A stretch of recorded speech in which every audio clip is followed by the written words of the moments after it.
ფოთში დევნილებისთვის საცხოვრებელი კორპუსების შენდება 7 ახალი კორპუსი 280 იძულებით გადაადგილებული ოჯახისთვის არის გათვალისწინებული. თითოეულ კორპუსში 10 ერთოთახიანი და 30 ოროთახიანი ბინაა განთავსებული, რომლებსაც მომავალ ბინადრებს დევნილთა სამინისტრო გაუნაწილებს. საცხოვრებელი კორპუსების სამშენებლო სამუშაოები დღეს მუნიციპალური განვითარების ფონდის დირექტორის მოადგილემ დაათვალიერა.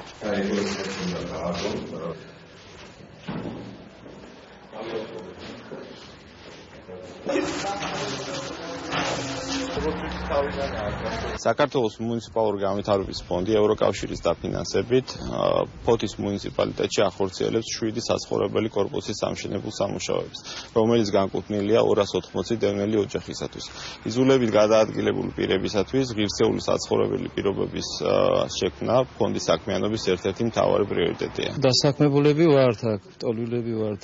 მუშაობთ 1 წელია თითქმის ამ ორგანიზაციაში მუშაობ, რაც კმაყოფილები ვართ, მშენებლობა მიდის, ხარისხი კარგი მიდის, ახლა ხელფასიც თავის დროზე რიგდება.